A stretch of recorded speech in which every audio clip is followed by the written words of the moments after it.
வணக்கம் மக்களே, சற்றுமுன் கிடைத்த தகவல் ஒன்றை பார்க்க போகிறோம். கடைசி ஒரு மாதத்தில் கூட இது நடக்கலாம். செங்கோட்டையன் சொல்வது நடந்தால் திமுகவின் தோல்வி நிச்சயம். நயனார் நாகேந்திரன் அதிரடி திடீர் தகவல். இந்த ஒரு தகவலை பற்றி தான் நாம் பார்க்க போகிறோம். தகவலை பார்ப்பதற்கு முன்னதாக நீங்கள் நம்மளுடைய சேனலுக்கு புதிய பார்வையாளர்களாக இருந்தீர்கள் என்றால் மறக்காமல் நம்மளுடைய சேனலை சப்ஸ்கிரைப் செய்து வைத்துக் கொள்ளுங்கள் மக்களே. அதிமுக முன்னாள் அமைச்சர் செங்கோட்டையன் கோபியில் உள்ள கட்சி அலுவலகத்தில் இன்று செய்தியாளர்களை சந்தித்து போது கட்சியின் தற்போதைய நிலை குறித்து முக்கியமான கருத்துக்களை வெளியிட்டார். அம்மா ஜெயலலிதா மறைவுக்கு பிறகு எனக்கு 2 முக்கிய வாய்ப்புகள் வந்தன. ஆனால் அதிமுக உடைந்து போவதை தவிர்க்க பல தியாகங்களை செய்தேன். முதல்வர் வேட்பாளராக எடப்பாடி பழனிசாமியை பரிந்துரைத்ததும் சசிகலா தான் என்றும் அவர் தெரிவித்தார்.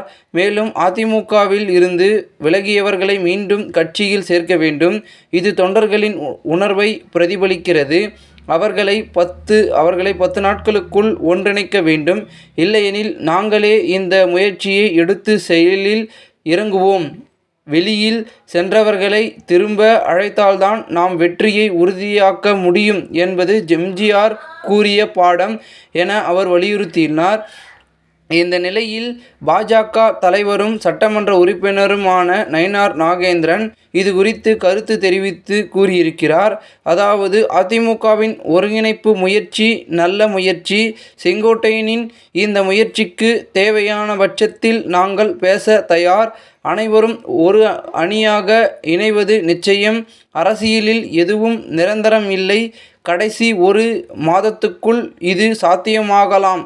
ஒற்றுமை வந்தால் திமுக ஆட்சியை அகற்ற முடியும் என்றும் அவர் கூறினார். மேலும் இதுபோன்று பன்னீர்செல்வமும் என் மனதில் குரலாக செங்கோட்டையன் ஒலித்துள்ளார். அவரது முயற்சிக்கு கண்டிப்பாக நாங்கள் அனைவரும் உறுதுணையாக நிற்போம் என்றும் கூறினார். இந்த ஒரு தகவல் தற்போது அரசியல் வட்டாரங்கள் பேசும் பொருளாக மாறியிருக்கிறது. இந்த ஒரு தகவலை குறித்த பொதுமக்கள் உங்களுடைய கருத்துக்களை கூறுங்கள். இதுபோன்று நீங்கள் அரசியல் சார்ந்த நிகழ்வுகளாம் தினசரி தெரிந்து கொள்ள நம்மளுடைய சேனலை சப்ஸ்கிரைப் செய்து வைத்துக் கொள்ளுங்கள். நன்றி, வணக்கம்.